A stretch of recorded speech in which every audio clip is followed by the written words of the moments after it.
ओम गुरु गुरुवे नमः। गुरु पूर्णिमा की कथा महर्षि वेदव्यास के जन्म और आदि योगी शिव द्वारा पहले से ही गुरु बनने से जुड़ी हुई है। इसे व्यास पूर्णिमा भी कहते हैं। आषाढ़ मास की पूर्णिमा को महर्षि पार्शर और माता सत्यवती के यहाँ महर्षि वेदव्यास का जन्म हुआ। इन्होंने 4 वेदों को 4 भागों में बांटा, ऋग्वेद, यजुर्वेद, सामवेद और अथर्ववेद, और उन्होंने महाभारत और पुराणों की भी रचना की है। वेदों के ज्ञान देने वाले पहले महान गुरु वेदव्यास जी के सम्मान में इस दिन को गुरु पूर्णिमा के रूप में मनाया जाता है।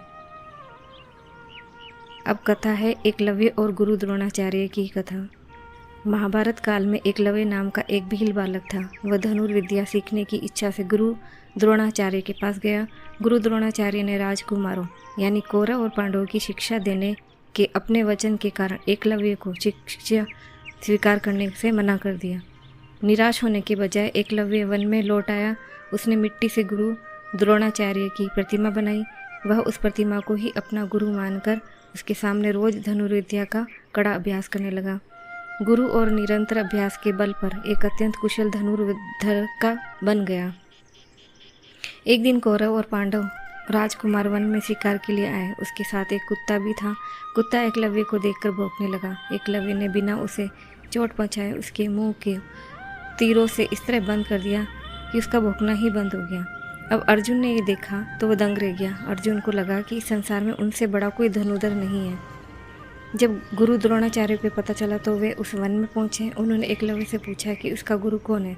एकलव्य ने द्रोणाचार्य की मिट्टी की प्रतिमा की ओर इशारा किया। द्रोणाचार्य जानते थे कि एकलव्य अर्जुन से भी श्रेष्ठ धनुर्धर बन चुका है। अपने वचन की रक्षा के लिए उन्होंने एकलव्य से गुरु दक्षिणा में उसके दाहिने हाथ का अंगूठा मांग लिया। एकलव्य ने बिना एक क्षण सोचे अपना अंगूठा काटकर गुरु के चरणों में अर्पित कर दिया। एकलव्य की यह कथा निश्चल गुरु भक्ति का सबसे बड़ा प्रतीक है। अब है दूसरी कथा, भगवान कृष्ण और सांदीपनी मुनि की कथा।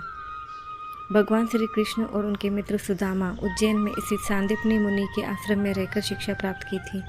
सांदीपनी मुनि के आश्रम के नियम बहुत कड़े थे। भगवान होते हुए श्री कृष्ण ने एक साधारण शिष्य की तरह आश्रम में सारे कार्य किए।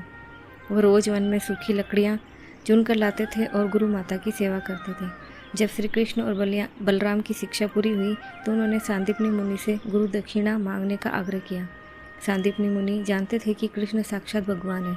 उन्होंने गुरु दक्षिणा में अपने उस पुत्र को वापस मांगा जो वर्षों पहले शंकासुर नाम के दैत्य द्वारा समुद्र में डुबो दिया गया था। अपने गुरु की इच्छा पूरी करने के लिए श्री कृष्ण और बलराम यमलोक पहुँचे। उन्होंने यमराज से गुरु पुत्र के प्राण वापस लिए और उन्हें जीवित करके सांदीपनी और गुरु माता को सौंप दिया। ये कथा सिखाती है कि सच्चा शिष्य गुरु की हर इच्छा को पूरी करने के लिए अपना सर्वस्व लगा देता है। यहाँ गुरु पूर्णिमा की सरल पूजा विधि और गुरु देव की कुछ पूजा विधि भी है। स्नान और संकल्प। सुबह जल्दी उठकर स्नान करें, स्वस्थ वस्त्र पहने, फिर गुरु पूजा का संकल्प लें। स्थान की शुद्धि करें। घर के मंदिर किसी साफ स्थान को ईशान कोण या उत्तर पूर्व में सफ़ेद कपड़ा बिछाकर चौकी तैयार करें। चौकी पर महर्षि वेदव्यास जी की प्रतिमा तस्वीर स्थापित करें। अपनी शिक्षा गुरुदेव की भी रखें। पूजन सामग्री में चंदन, रोली, अक्षत, चावल, फूल अर्पित करें। धूप और घी का दीपक जलाएं और मिठाई, फल, पंचामृत का भोग लगाएं और गुरु मंत्र का जाप करें।